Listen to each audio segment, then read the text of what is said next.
And I just want everyone to give a big warm welcome to Keith McHenry, co-founder.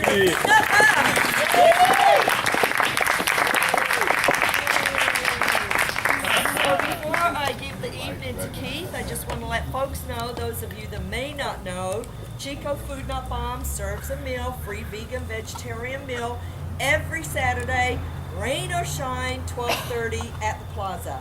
I want to say a big thank you to all the vendors at Chico Farmers Market and Chico Natural Foods and all our community members that contribute all the produce that we share with the community.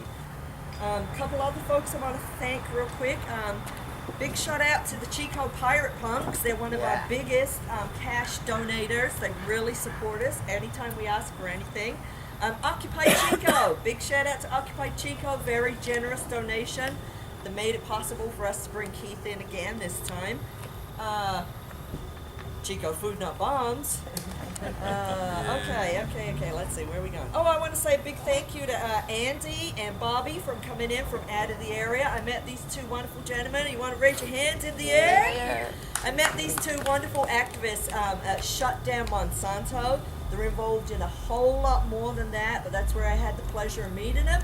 And they came up here tonight to be a part of this, so truly, thank you. Thanks for having us. And let's see, who else? Chico Farmer Market, Chico Net. Oh, Grub, another group of wonderful folks, farmers that really support our effort. Cultivating Community, the gardening projects. Mary Brosnan, my sister, who just moved out here recently and has not missed the Food Not Bombs yet, and now she's taken over the coordinating the Chico Food Not Bombs garden. We also have our own garden. And Jellyfish, because Joanna, because anytime, I know she's here somewhere, anytime I ask for anything, she's like right there. And she's been with us right from the beginning. She gave us our first donation of food supplies when we first got started. So, and a big thank you again to everybody for being here. And now I'm going to turn it over to Mr. Keith McHenry. Thank you. That's so nice. Thanks everyone for coming out. That's so cool. So since I was last here, a lot has definitely happened with Food Not Bombs, and so the big thing was Occupy, and so in that the Food Not Bombs was really involved in helping provide meals, and hundreds of Occupies all over the world, including Budapest and Moscow and St. Petersburg, Russia, and of course all throughout the United States, and I'm sure they played role here in helping make sure there was food at Occupy Chico. And then I had the opportunity to help Food Not Bombs in New York City after Sandy. And we set up a kitchen there in Brooklyn, and we helped provide food in the far Rockaways, Coney Island. Staten Island Food Not Bombs was actually right on the beach at the time of the hurricane, and their house was damaged, but they were able to regroup and provide some of the only meals happening in Staten Island. And Long Island Food Not Bombs was preparing at that time for the world's largest vegan Thanksgiving, which they do every year, where they provide over groceries and dinner for over 1,000 people at the Hempstead train station.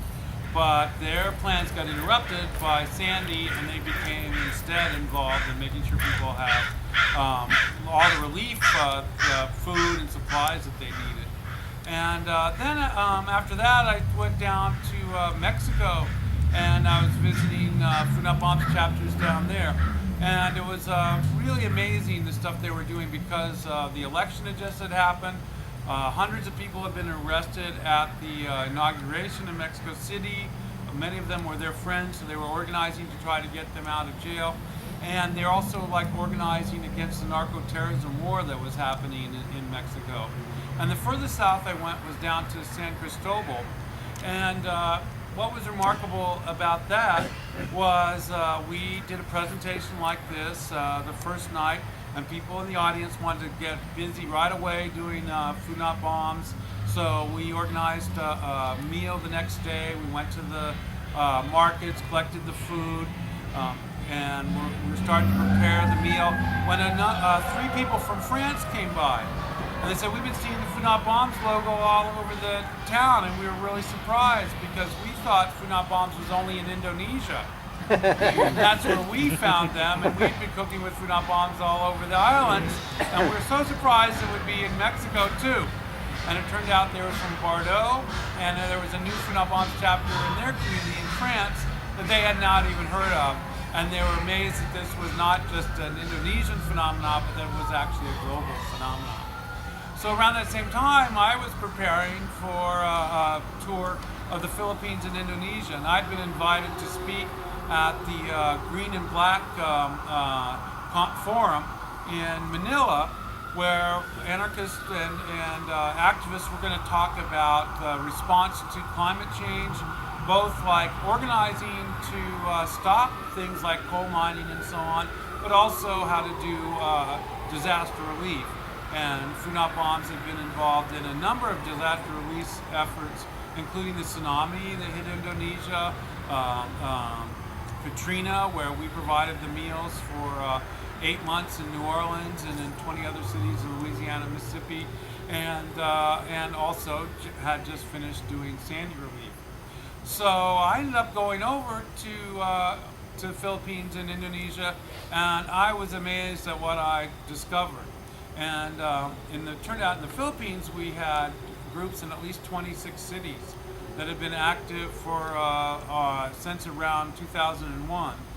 And some of the projects they had done, like building a bridge in a neighborhood because of the persistent floods that were happening, organizing Occupy Manila, where they had over 300 people show up and provide the meals for the protesters. All kinds of, lots of actions against mining, gold mining, coal mining, timber operations, pollution of coral reefs, actions against the militarization of society because of resistance of the Moro people or New People's Army and so on. And then I went to Indonesia, and then I was even more shocked there, because I found at one point in one community, and they're talking about, yeah, there's 100 Food Not Bombs chapters at least in Indonesia, and they start counting off all the groups in Java, and then they, oh yeah, so no, I think we're wrong, it's more than 100. And then they were listing all the islands, and I was just like, oh, I can't believe there's all this Food Not Bombs in this country, and I've been saying there's probably 1,000 chapters in the world, but to show up in one country and add another 100 to that belief was pretty phenomenal. So on these tours, I would tell the story of how Food Not Bombs was getting started. And there's three things that became Food Not Bombs. Originally, I was a produce worker. I was 22 years old. I was a produce worker at Bread and Circus, which was one of the first commercial grocery stores that sold organic food in the Boston area. And the other store was Erewhon at that time over in Brookline. And so I would, every day I'd be feeling horrible that there's all this wonderful organic food, but it was starting to wilt or it just didn't look right. And people weren't buying it because people weren't used to the irregularity of organic produce. So I asked the manager of the store if I could start taking the stuff, instead of throwing it in the trash, take it down to the housing projects a few blocks away from the store. And so he was cool with that, and I started taking the produce down every afternoon. And at the housing projects on Portland Avenue, I got to talking to the people, and we're going, what's this brand new modern building across the street from your buildings which are collapsing? They go, oh, that's where they're designing nuclear weapons. And it turned out it was Draper Laboratory, and they were designing the guidance system for intercontinental ballistic missiles so that they could strike cities in the Soviet Union from the United States. And so that gave us the idea, wow, here's people needing food on one side of the street, and people on the other side of the street looking down at them from their desks making $100,000 a year, and somehow there's no connection here between what's going on. And that gave us the idea to have the name Food Not Bombs. Mm-hmm. And so the next thing that happened is I was also an art student and at Boston University, and I had to take academic classes, and one of the classes I signed up for was American History with Howard Zinn. Oh, wow. And so he would start talking about how he was going up to Seabrook, New Hampshire to stop the nuclear power station there. And so at one point I got a bunch of my classmates together and we started an affinity group and we went up to the protest. And on May 24th, 1980, one of my friends, Brian Feigenbaum, was arrested. And he was a law student at BU, and we were very concerned that if he got convicted, he wouldn't be able to be a lawyer as a result. And so we started to organize a support team for him, our affinity group. And one of the things we thought we needed was to raise money, so we started doing bake sales. And we'd be out on the streets doing the bake sales, and we'd make like $4, $5, and we're like, wow, this will never be a defense fund at all. And like many college students, we had a lot of ways of making a living, and one of the things we had was this old Dodge van, 1976 Dodge van. And so we had a moving company called Smooth Move. And we're moving this family, and they're throwing away a poster that said, wouldn't it be a beautiful day if the schools had all the money they needed and the Air Force had to hold a bake sale to buy a bomber? So we go, oh, that's a great idea. We go and we get ourselves some military uniforms from Central Square Army Navy surplus.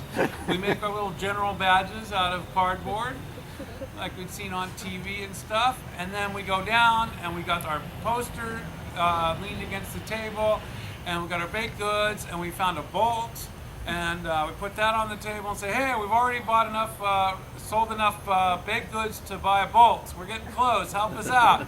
And the people would go by going, man, you kind of look like hippies dressed as military people, not really like, oh no, we're really generals, we're down our luck, we're trying to buy a bomber. And then eventually we'd admit that the story was, we give them a flyer about Seabrook and the nuclear arms race and stuff, and while we didn't really make any more money, we did meet a lot more people and talk to a lot more people about Seabrook and about the nuclear arms race and so on.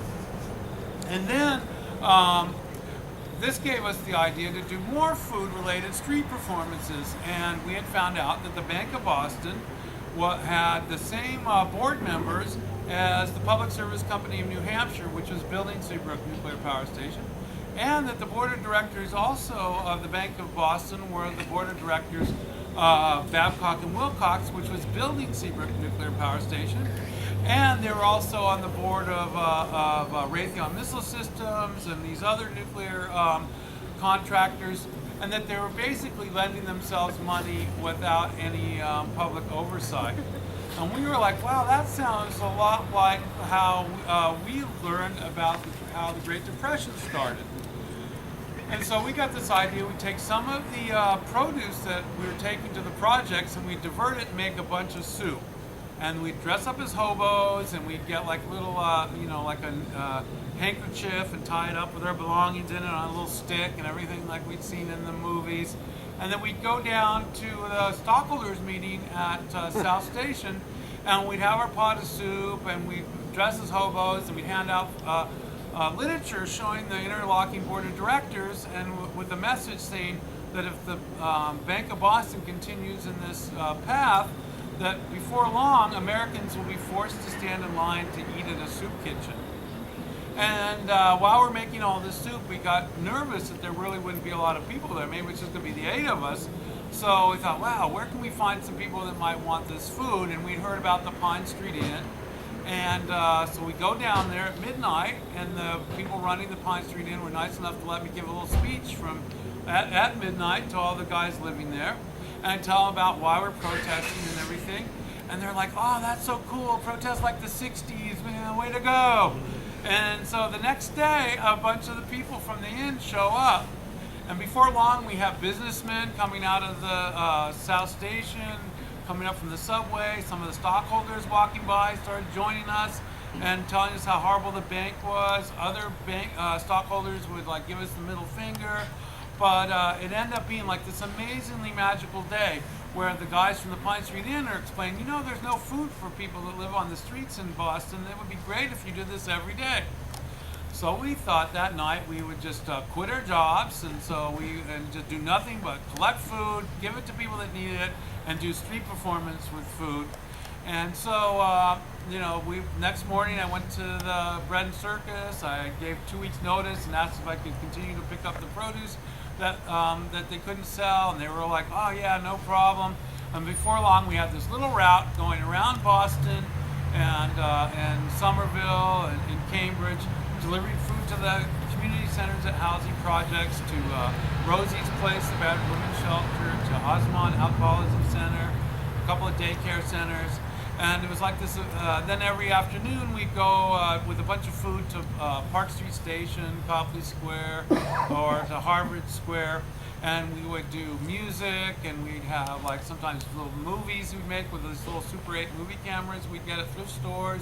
And we would have puppet shows, and it was like this amazing experience doing this like every day. And then one day we're at Harvard Square, and this group comes and they have this tent. They set it up next to us, and on the tent it says, "Take the Pepsi Challenge." And it turns out they're hiring college students to open cans of Coke the night before, and then you stand in line, you get blindfolded, and then you have a little tiny cup, and you take one sip of one soda, one sip of the other soda, and you have to guess which is Coke and which is Pepsi. And apparently this is all on TV and radio and in the newspapers, because a lot of people started to show up at our table to do the Pepsi Challenge. So what we figured out is we had just moved the New England Free Press, and they were giving us over all their overstocks. And one of the pamphlets that they had was about how Coca-Cola was hiring death squads to kill labor organizers in Guatemala. So that gave us the idea that why don't we do the tofu smoothie challenge, because a dentist had just given us the little cups, just like the Pepsi Challenge cups.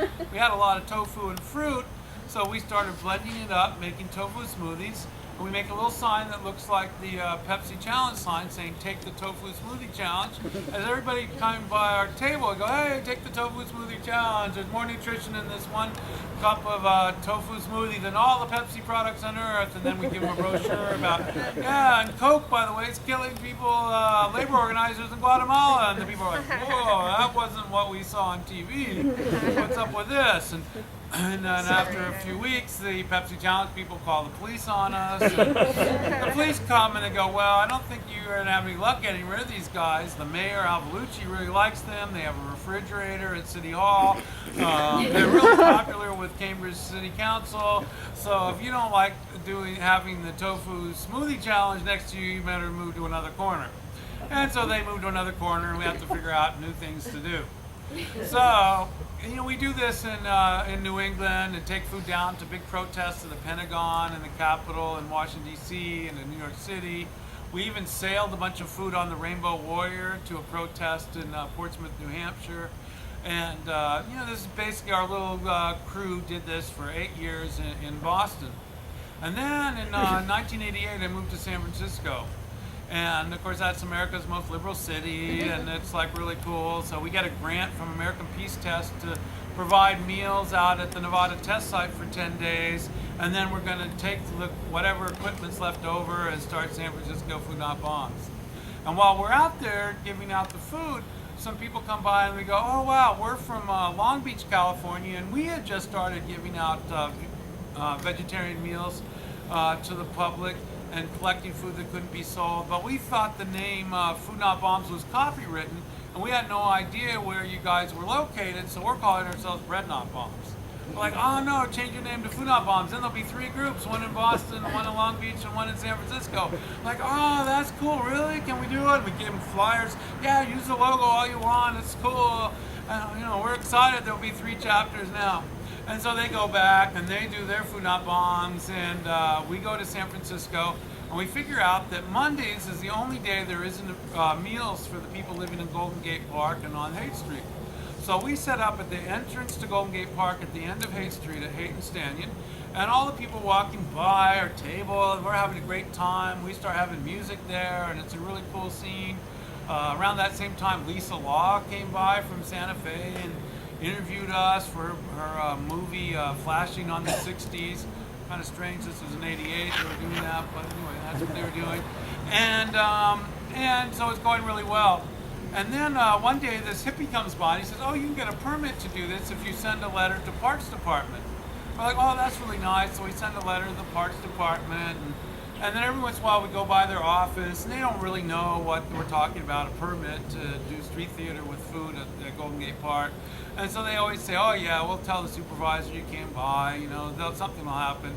And then on August 15th, 1988, 45 riot police came out of Golden Gate Park and arrested 9 of us for serving food without a permit.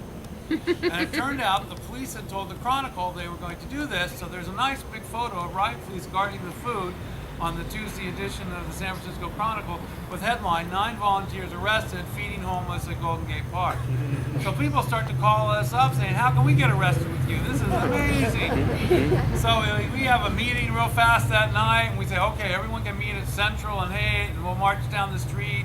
We put up flyers all over saying, oh, bring a pot and spoon to bang as an instrument. So about 150 people meet the next Monday. One guy with a painting of Spock from Star Trek, he leads us down the street. We get to the end, we set up.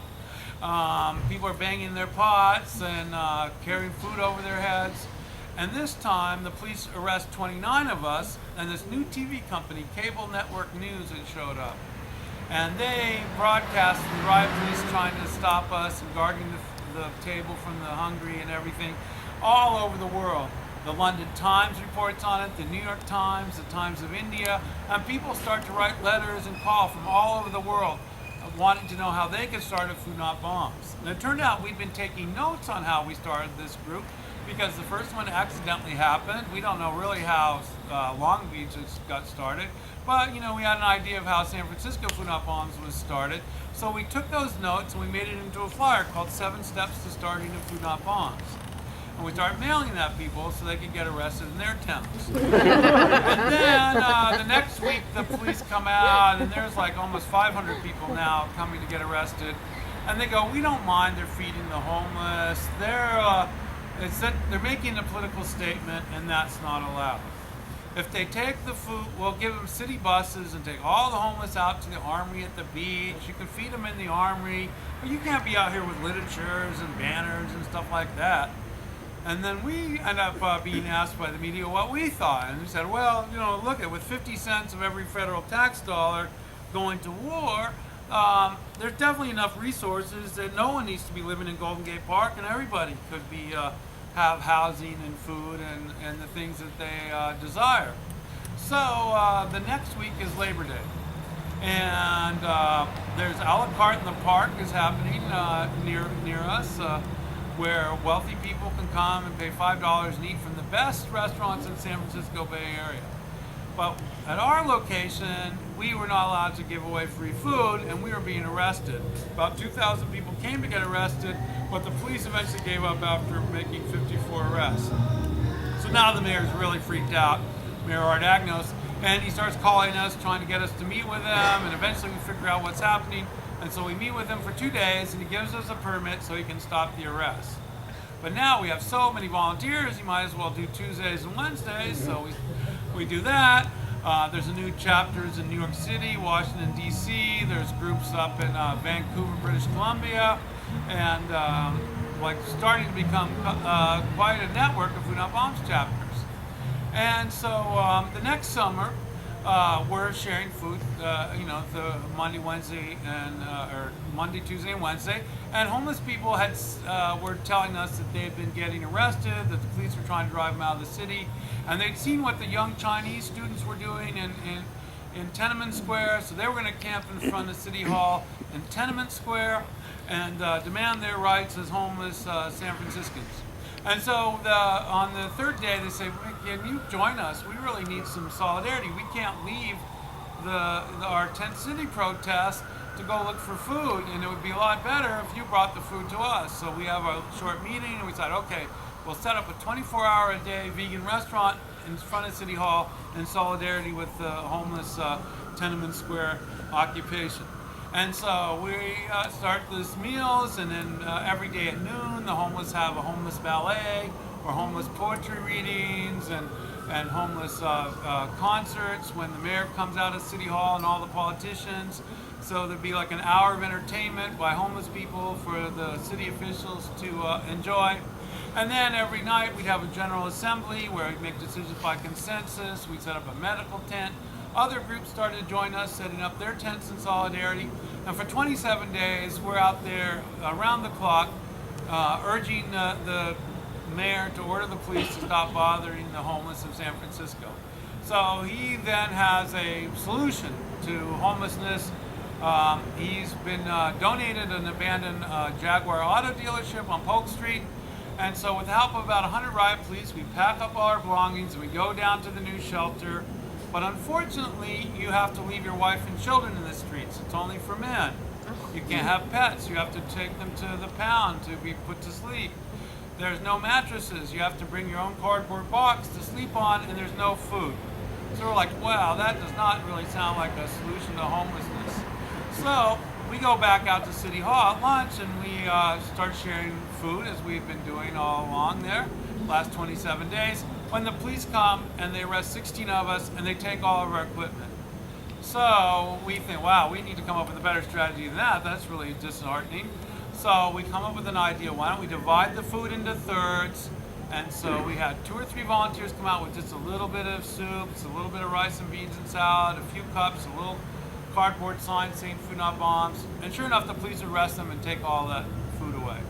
And then we come out with just a little bit more food, another cardboard sign saying "Food Not Bombs." The police would come, arrest them, and take all that equipment. And then we wait just a few minutes and we go, okay, it looks like they're being booked now at Northern Station. Let's bring out all the rest of the food.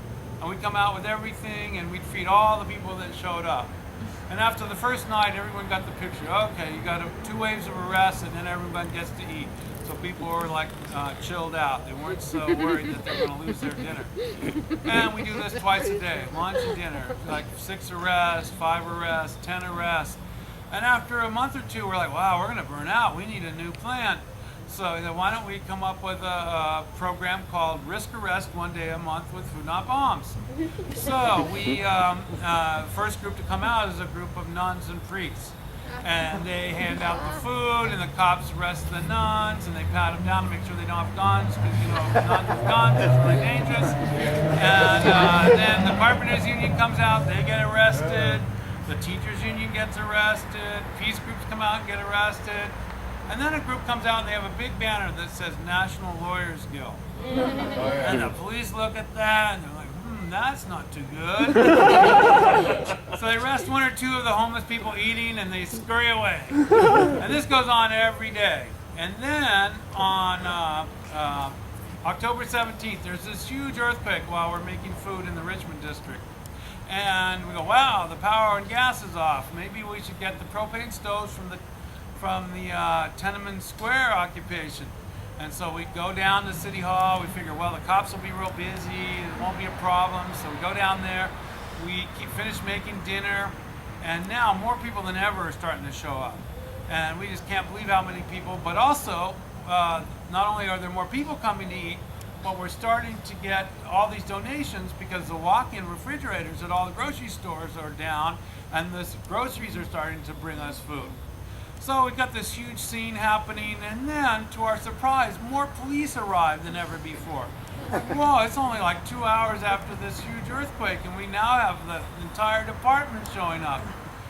And they walk towards us, but they walk right past the table, and they get in the end of the line with everybody else and have dinner. And the next morning, they're really early for breakfast because they don't want to have to stand in line so long. And for the next 3 days, we feed everyone, including the San Francisco police. And that ends the arrest for that time. But that wave of arrests, of about 300 arrests, inspired people to start Food Not Bombs chapters in Prague, Czechoslovakia, Melbourne, Australia, Brixton in London, England, and most of the major cities of Canada, Edmonton, Montreal, Quebec City, Toronto, Vancouver. And we have like this huge scene happening. And we also find out that San Francisco has been declared the official city to celebrate the 500th anniversary of Columbus discovering the New World. And Native people have a meeting in Arctic Circle, and they decide maybe 500 years is enough, so they call for a protest on October 12th of 1992. And it turns out that the flyer, 7 Steps to Starting Food Not Bombs, had been seen by New Society Press, and they asked us to write a book on Food Not Bombs with vegan recipes for 100, and that book would be coming out in early October as well, called Food Not Bombs, How to Feed the Hungry and Build Community. So we decided to see if chapters want to have the first world gathering, and people respond favorably. So for 2 days before the big protest, all these people come to San Francisco, about 70 people, and we meet at Cauliflower Collective, and we decide we should figure out what the principles of Food Not Bombs should be, because right now we're just sort of starting all these groups all the time, and we have no common vision. And we decided there'd be 3 principles: that the food would always be vegan or vegetarian and free to anyone, rich or poor, drunk or sober. That we would have no headquarters or presidents or directors, that every group would be autonomous and would make decisions using the consensus process, and they would try to invite the people depending on Food Not Bombs for food to participate in the decision making of each local chapter. And that third, we wouldn't be a charity, but that we'd be dedicated to nonviolent direct action to change society so no one would have to stand in line to eat in a soup kitchen or live in the streets. And then after that, we made a huge amount of food. We went down to Aquatic Park where Columbus was scheduled to land. But this time, the Native American community decided 500 years was enough, so they pushed Columbus back out into San Francisco Bay. And then some Food Not Bombs kids went to the Columbus Avenue Parade, and they stole the Nina, the Pinta, and the Santa Maria, and they were chased through the city by the Italian American Association. And then we had a huge party.